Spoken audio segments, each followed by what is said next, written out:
John Player was the first billboard to leave the start line, carried at high speed by Senna's Lotus Renault.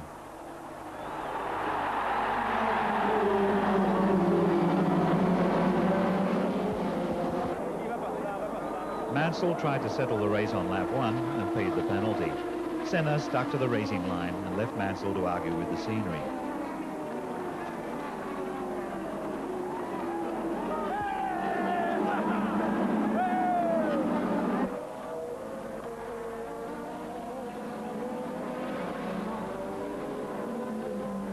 With the memory still fresh of a similar incident in Adelaide the previous year, Senna raced on with another Williams Honda after him, Piquet, who in front of the home crowd was keen to prove that of the two boys from Brazil, he was still the one. Piquet went past and drew away, but it might not have been all down to skill. The Williams Honda, with a better fuel management system, had a more generous boost-juice ratio than any other car, including the Ferrari. Thicker mechanical requirements with the weight of the finished foot. But Prost kept going. From 9th on the grid, he went past Johansson into 5th place. Piquet was all alone up ahead.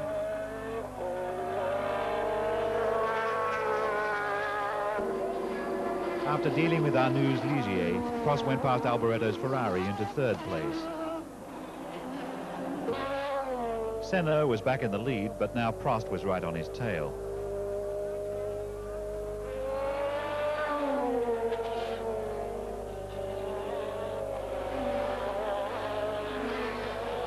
The McLaren re-established its superiority as in days of old.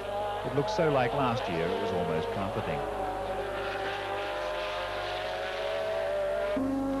De Angelis' Brabham found a way of getting even closer to the ground.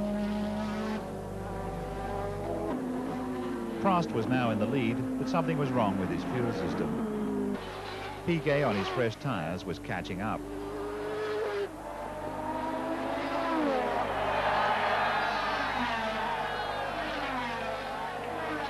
Piquet kept going past the Williams Honda of Mansell, the foolish version. Clarence. Dumfries was doing surprisingly well for someone who had spent last season driving cars that had to change down going uphill. His Renault engine with desmodromic valves forgave everything up to 13,000 revs, but it was too thirsty. Lafitte and Arnoux in the Ligiers had not only kept going, they were racing each other for 3rd place.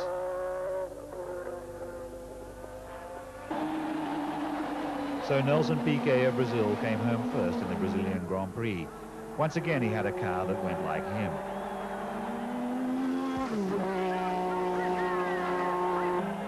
Ayrton Senna of Brazil came home second.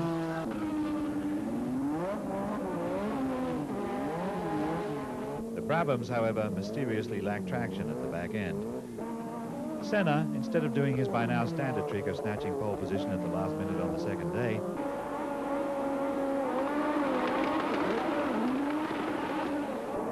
at the start, Senna led away with the field packed up so tight behind him that there wasn't room for the front wing of Fabi's Benetton, which went up in the air, luckily without coming down again in anybody's lap.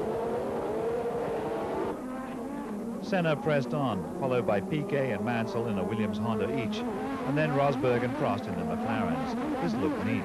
Palmer got going again, while Jones sat there wondering whether retirement had really been all that much less boring than what he was doing now. Except that Senna was still out in front. Then Prost got ahead of Mansell, who, worried about his fuel readout, sank back to 5th. The two Ferraris were waltzing together until Johansson, with sudden brake failure, tried a fancy reverse turn off the back foot.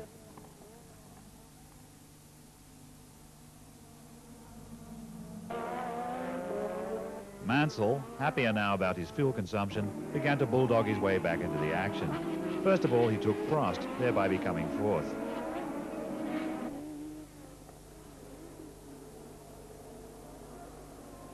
Then he took Rosberg, thereby becoming 3rd.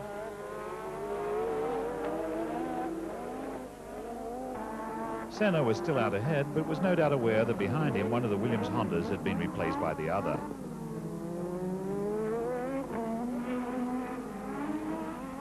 Mansell now showed how much he was overawed by Piquet. Not at all. He went past and was now running second.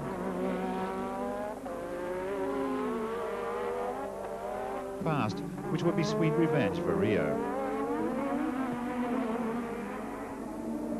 As the two of them came up to lap Brundle's Tyrrell, Mansell went past into top spot.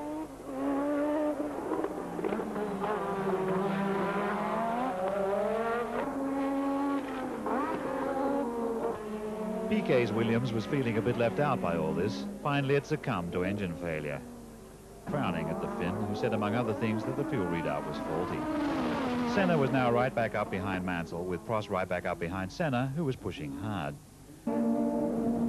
Senna got out of the sandwich and into the lead. Prost also went past Mansell, who was several laps overdue for a change of wheels, a miscalculation. Mansell finally came in to be reshod. Cool enough to remember about wiping the crushed bugs off his visor, he already looked awfully used to being up there, near or at the front. With fresh rubber, Mansell closed on Prost. Senna hurtled on. Senna, who hadn't stopped for tyres, was still out in front as the end approached, but Mansell, having passed Prost, was now second and getting closer to Senna all the time.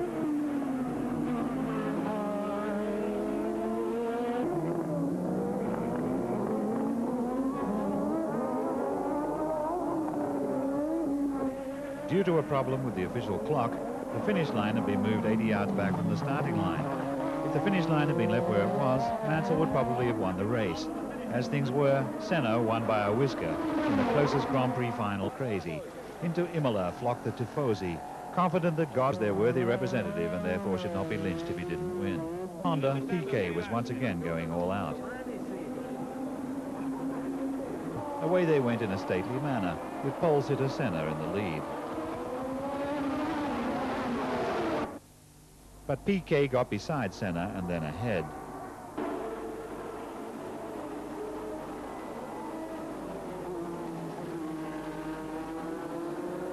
Nannini in the Minardi collided with Lafitte's Ligier and parked with a cocked-up wheel. While Piquet raced away ahead, Senna held up the McLarens, who in turn were ahead of Mansell. Prost and Rosberg queued up to get past Senna. Prost was the first to manage it. Then Rosberg got past him too. But he went after Prost anyway, overtook him, and went into second spot.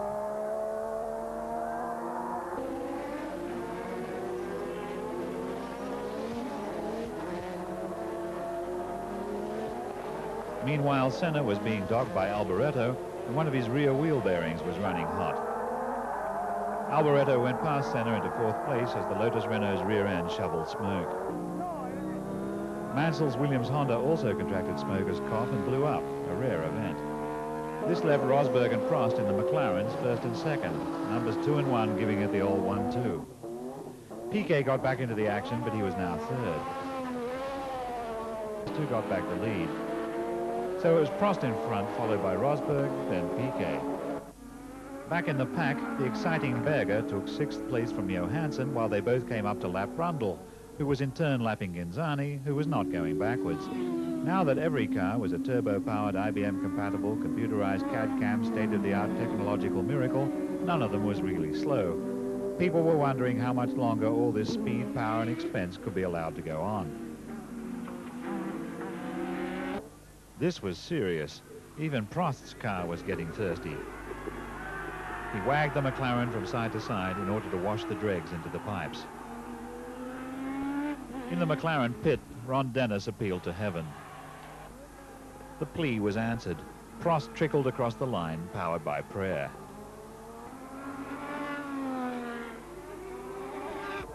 Prost either punched the air for victory or said kill blag to the fuel rules. It was hard to tell. Them are fitting about 1,000 horsepower each onto a mini golf course.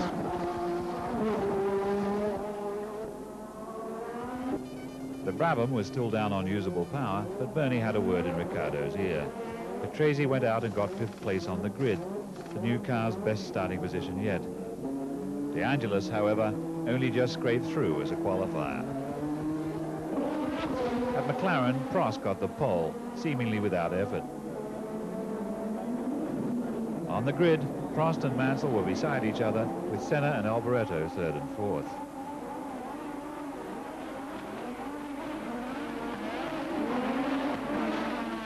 Prost led away, followed by Senna, Mansell, Piquet, Alboreto and Berger.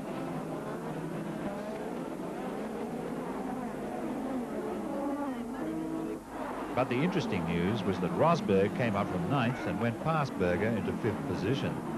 At Monaco, this is a lot of places to gain in one whole race, let alone one lap. If the era of extravagant drivers like Rosberg was now passing, it seemed a terrible pity.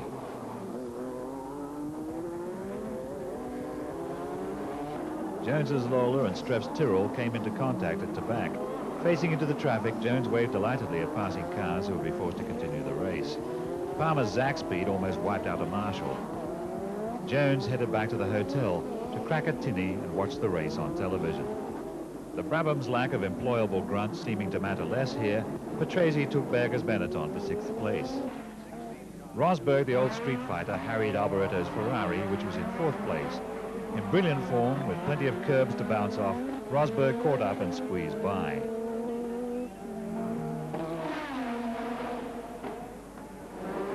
Curb is a Finnish word for guts.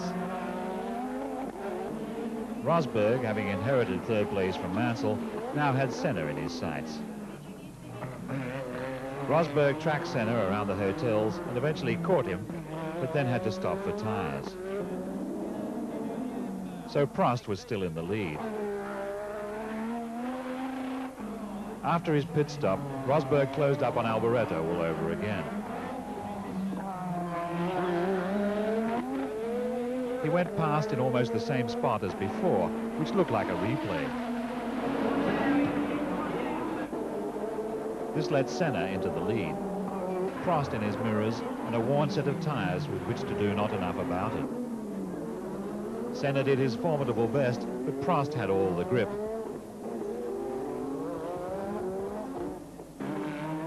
The Brazilian said goodbye and went in to get some new rubber of his own.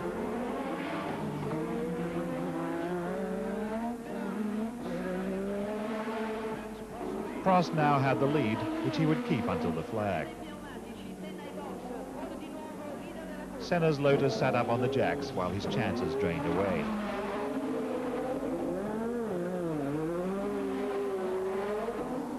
Prost McLaren hummed calmly on. Less calmly, but fun to watch, Rosberg made it 1-2 for McLaren, just the way things used to be. Senna had to be content with 3rd. So the race was running out in good order. Unless something went wrong, it was all over. It went wrong for Patrick Tambay, whose Lola did a barrel roll at head height and returned to earth in the form of junk, from which Tambay unbelievably emerged intact. He was lucky not to go over the barrier and down to one of the seafront bars, where he would have been offered a drink, but might have had trouble holding it steady. Here was a reminder that even Monaco is a Grand Prix race, and that the Grand Prize can carry a big price.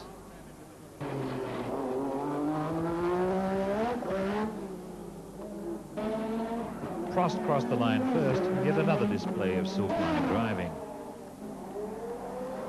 Jackie Ickx waved the flag. Everyone in the Grand Prix circus knows that a racing driver chooses